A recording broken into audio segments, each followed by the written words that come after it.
Hello, I'm here with Flux Pavilion, which is a bit odd. I'm in the middle of Webster Hall. It sounds like I'm in a hurricane, so if we shout throughout this interview, that's why. How are you finding New York City? It's unusually warm today, no? Yeah, it's great. I've been sort of wandering around, soaking up the city, getting into the vibe today. Are you worried that you're going to get an interesting tan line now that you have the sort of David Bowie shard of glitter going on? No, this is just my face, so yeah. It doesn't come off. I'm a huge fan of it. It's a solid work because you've gone from blonde to blue, which we had a while ago, and now there's this wonderful shard on it. Yeah, well, it's like it's like the evolution of Flux Pavilion, I guess. It's like, I'm a wizard, and I've entered a new phase of my wizardry. That's kind of what's happened. Yeah. Flux Pavilion. I am a wizard, and I've entered a new phase. Yeah, that's where we're at. So where are we at in terms of the new album? Because I know that there's been a very successful new single that's just come out. Yeah. And how soon can we expect an album? Not soon.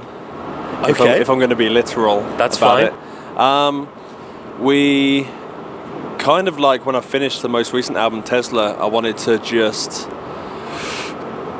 be completely free, like not constrained to a project and just like write lots of music. So that's why I've been releasing loads of singles, and I've kind of got quite a big bag of collaborations and singles to keep me going for a while now. So now I'm in a position as after this tour, the new album starts getting written. But it's really cool because I've got lots of music that I'm really stoked about that I'm going to keep releasing. So I don't need to release anything straight away because I've already got some music there. So the new album really is just going to be created from a space of just like, I want to write a Flux Pavilion album. I don't want to write stuff so I can do a tour, or I don't need to get likes or anything like that. It's like, I want to write some music and I want to make it as great as I possibly can, which is, in terms of starting a project, is a really nice place to be. So can you be cheeky and let us know anyone that you're actually collaborating with, or is that still very much under the hat? There's nothing that's been announced yet. Okay, that's fair. Yeah, but there's some awesome people that I've wanted to work with for a long time. Is there anyone you've managed to kind of scratch off on your dream list with the next sort of round of collaborations? Well, I guess there's these guys that I've been working with. They're a hip hop crew from Atlanta called 2-9, and they're just like, it's amazing music, like really solid hip hop, but there's just something about their like style and class that just makes it feels really fresh and like punk, and like it's like they don't give a fuck about you liking them. They are 2-9, they do what they do, and that's kind of like a style that I've really tried to hold on to myself. Like from the day one, I always sort of tried to not to care what people think about me. So then working with other people that when I watch them, they make me feel like I'm a punk because I'm like part of their thing. So being able to work with them has kind of like been a really nice thing, because it's like a thing that makes me, and then seeing that in someone else and then getting to work with that person, it's like two halves combined to make something really special. So it's been that's been really great. I was going to say, because your style has changed somewhat from sort of early Flux Pavilion to now. What is the kind of the dynamic force behind that? What kind of is the dynamo that drives you in terms of changing your style and keeping it fresh? I think I always tried to just make Flux Pavilion music rather than like genre-specific music or trends. I think like within trends and like EDM and things like that, like it's this whole big like echo chamber and like a bubble where everyone's like bouncing off each other, and I don't know, I tried to stay separate from that because I think in an echo chamber everyone kind of looks the same and they talk the same and their music sounds the same. So I always tried to sort of not push it away, because I love, there's so many artists and there's like part of the culture that I love, but me in my creative kind of zone, I like to just sort of be quite solitary and do my own thing, which I think my music then ends up sounding really different in different times, but I feel like it's all sewn together by Flux Pavilion as like a feeling, I guess. And whenever I write music, if it feels like Flux Pavilion, that's what I'm going to put out, which is quite a vague thing, but... Well, I was going to say, it's interesting that you talk about echo chambers, because I feel like there must be something that makes you uncomfortable in terms of the creative process, like whether it's just getting something started or performing live, which is a rare thing that a lot of artists don't really feel awkward doing. But is there anything in the process that you feel uncomfortable or you kind of dread when you have to get to it? Nothing that I dread, but interestingly enough, in the middle of an interview, it's talking about my music is something that I do enjoy. I enjoy thinking about music and like talking about where it comes from and inspiration. But really, for me, I write my music so I don't have to talk, because a lot of my feelings and thoughts I put into the sound. So then I like to let the music sort of do the talking. So yeah, when it comes to having to promote myself, that's the thing that I struggle with, because I already feel like I've done the work. When I've written the music, I'm like, that's what I do. Like, this is my job, is writing this, and now I've got to sell it. And that's the whole kind of part that I've had to learn over the past 7 or 8 years of doing it, and like kind of connect with that kind of half of the industry, I guess. How do you deal with not getting bored of playing the same stuff every time you do a live set? Because I mean, arguably one of the top 3 most iconic Flux Pavilion songs is Bass Cannon, which was A-listed on Radio 1 in the UK.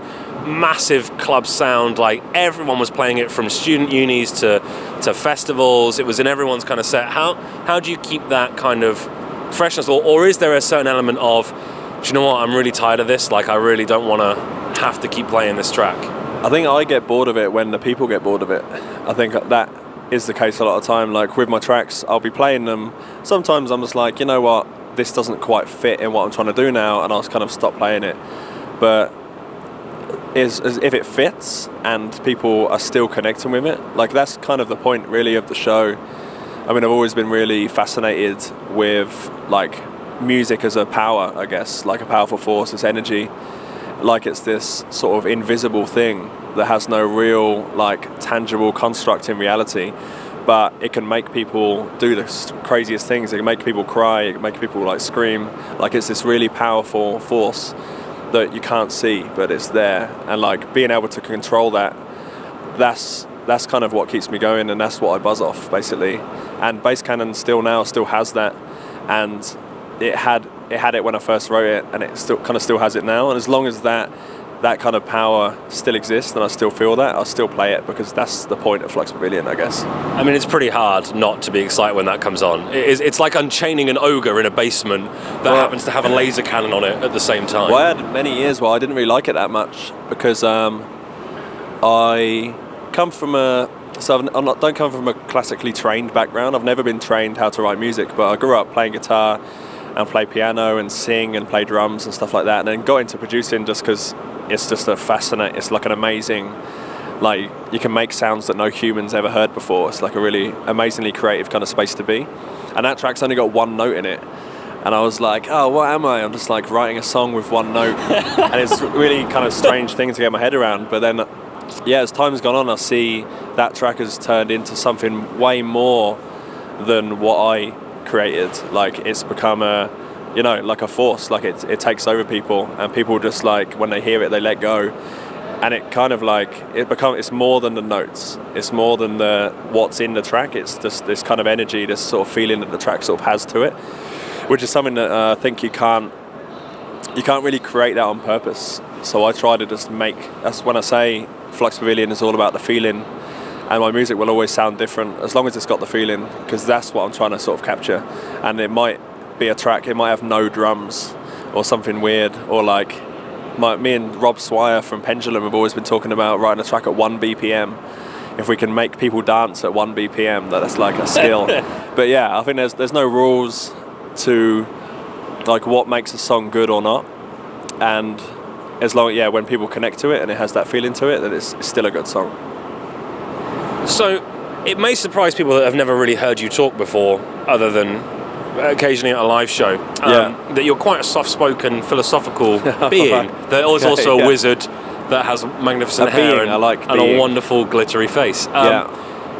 In terms of your musical philosophy, how do you change from being this sort of very well-spoken, thoughtful person when you're not on stage as Flux Pavilion to the hyper energetic, talented performance that you give on stage? How do you kind of get ready? How do you kind of swap between the two? Yeah, I don't know. I don't really. It just the music does it. I think, like, to try not to be cheesy about it, but yeah, like the music sort of has that power, and I just sort of get into it. But yeah, it's interesting that you say that as a point, because I think there was kind of like a strange disconnect between being so like relaxed and then making like really wild, outrageous music. But I take it really seriously, I guess. I think that there's like really interesting like creativity and experimentation to be done in this sound, and like being able to affect rooms full of people to just completely lose their minds. Like, I find that really fascinating, and I find it really rewarding, even though sometimes the tracks only have one note and it's kind of dumb. Like, just the connection that you have to people and the creation of this like force, I find that it's quite hard. It's quite hard to do, and then when you get it right, it's like, yeah, really rewarding kind of thing. So it's like, yeah, I take a intellectual approach at making stupid stuff sometimes. and then also the ability to just experiment with the chords and music in a way, like with electronic music, you can take an approach, a really unreal approach. Like, I Can't Stop, for example, me and some friends we were doing like a live version of it, and the pianist was like, how do I play this? I showed him all the notes. He was like, I get it, but why is the bass note here? Why are the chords constructed like this? I was like, I wasn't confined to a piano when I was writing it. I was doing it all electronically, so I really had the scope of being able to like orchestrate the parts in any way I wanted, and like notate them in a lunatic's way, I guess. And I think that's amazing, the capability of being able to do that. And then when it takes this kind of form, I find it great. It's really, really fascinating and awesome. So on a briefly personal level, you've obviously got an incredible level-headedness about you, and we all know that things do go wrong on stage. Yeah. Max crash, sound cuts out, phantom power disappears for whatever reason. Yeah. Have you ever had a night or a gig where you were just like, do you know what, fuck it, like this is just fucking too much? Or do you have like this kind of secret ability to just kind of be like, it's fine, like I'm gonna fix it, it's gonna be resolved? What way do you kind of go? I guess I don't really put too much stock in it, so that if something goes wrong, it's not the failure of all things. Like, I'm definitely more the kind of person that if something gets fucked, I laugh. I just laugh about it, get on with it, and make the best of it. I think that's just always been my constitution with a lot of things. So yeah, when things go wrong, you just pick up the mic and talk to the crowd, and a lot of times they're with you. Like, they're having the same experience with you. Yeah, they understand it. I think like this show, the way we've always done our shows, is like the like when I say about the force of music, I think the best place to be is on the dance floor. So I try to we always put all our lights and a lot of stuff. We have inflatables, which we don't have up because the ceiling's too high. Well, you can kind of just about make out there's two sort of human androids behind us. I think you could just about see it in the shot. So this maybe. is the world of Flux Pavilion. We have kind of like stuff dotted around the venue, so that when you walk into the venue, you kind of enter into a space where like anything can happen, I guess, and where this kind of like weird, invisible vibe that you kind of feel through music becomes a more of a tangible kind of force. And we always point everything into the crowd, because I want the crowd to be the most important thing. Like, I don't want to be a spectacle, like me, like, oh hey everyone look at me. It's kind of like, so I'm a part of what they're experiencing as well as they're a part of what I'm experiencing. And then when things fuck up, like, we're all in it together, right? And we're all kind of just like, part of the performance, I guess. So yeah, so it's not that much of a big deal as long as the crowd don't then start throwing stuff at me, and I'll be like, oh, sorry. But yeah. So your tour's called Round the World in 80 Raves. Yeah. Do you like touring? Are you a big tour person, or are you kind of like, it's okay? And have you got into the problem yet of not having enough socks, which I feel like is the classic problem on tour of never having dry, clean socks? Get socks on the rider is the trick. Oh, that's genius. Get socks and underwear. So even for the crew, mainly, like, at the end of the night, everyone can have a shower, fresh pair of socks, fresh pair of underwear. Oh, that's genius. A way to keep morale at a high. You may have just let slip one of the greatest secrets of touring ever. It's a common, yeah, it happens. It's a good thing, definitely. Do you ever have anything weird on your rider? Do you have anything strange on there? Not like a Mariah Carey weird level, like only green M&Ms, but... I did have a hand-drawn or painted picture of my own face on my rider, just to see if anyone actually did it. And they did. And then when you're living on a tour bus with 40 pictures of your own face, it gets a bit weird. Oh. Because you can't, because people have put time into them, so I keep them. Right. Always kept them all. But like, yeah, I stopped that because I was like... That's very Shining. You've kind of fallen into that weird territory of Alfred Hitchcock. Well, I'm like, yeah, I mean, I've got an ego. Everyone's got an ego, but that was even too much for me. I was like, I don't need to see this. I'm cool. Like, yeah. But yeah, touring, for me, it's all like the whole kind of thing as a person, I guess, is about writing and producing and being in the studio. But yeah, I need to stay connected with the force of kind of Flux Pavilion, and that's where it kind of all happens, touring.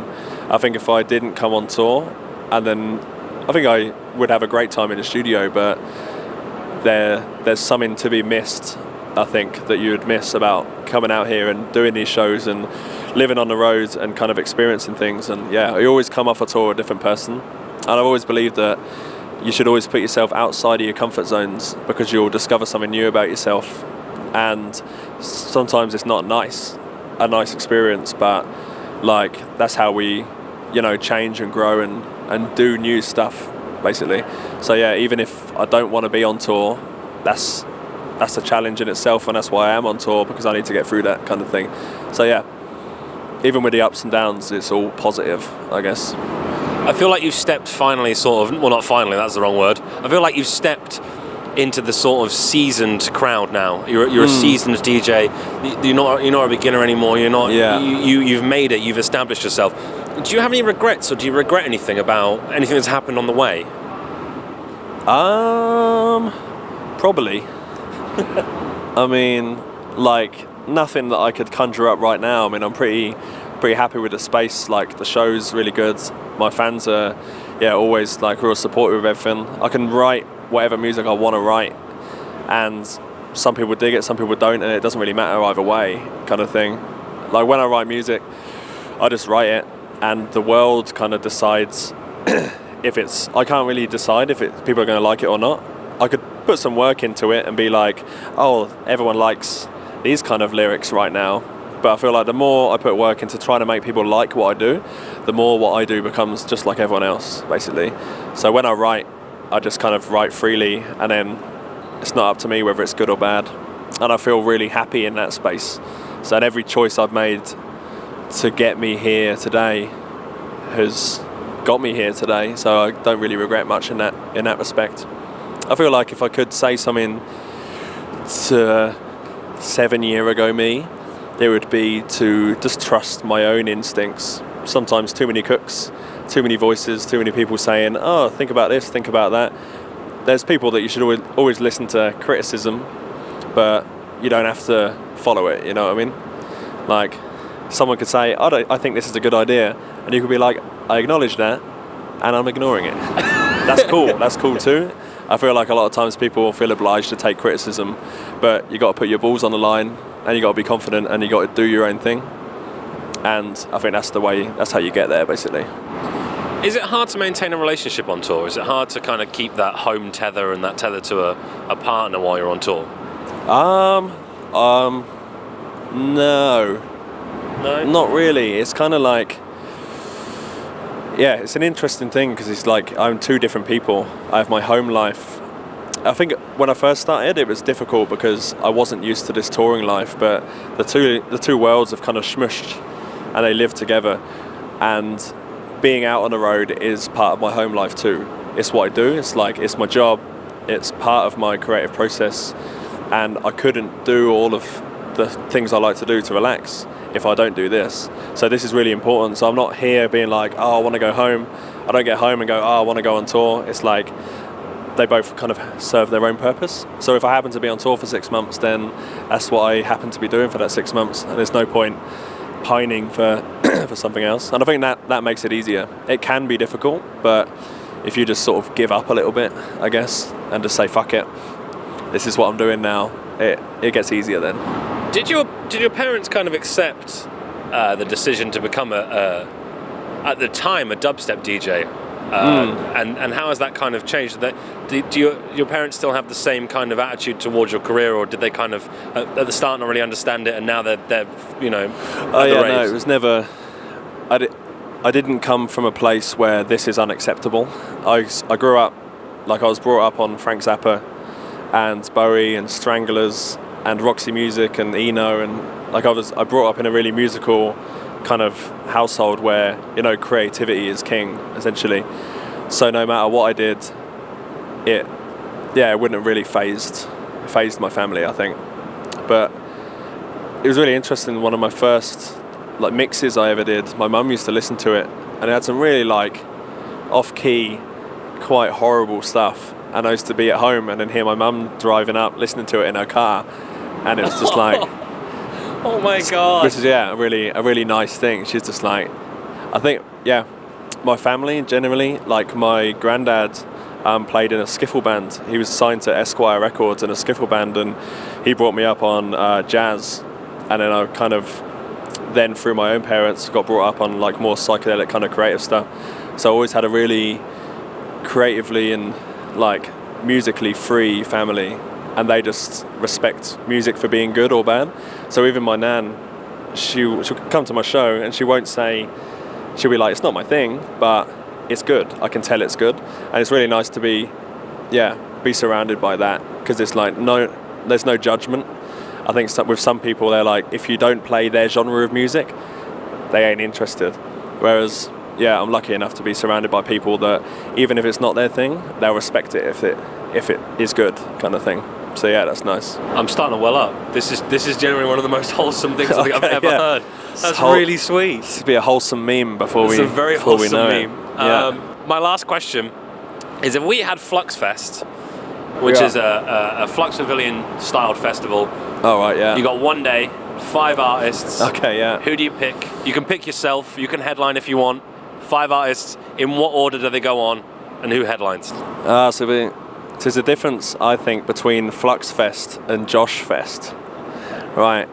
Because if it was Flux Fest, like Flux Pavilion, like the world that I'd live in, you know, it'd be like Prodigy, Basement Jaxx, Fatboy Slim, and then throw in some Aphex Twin or something like that for they're like Flux Pavilion's kind of like idols.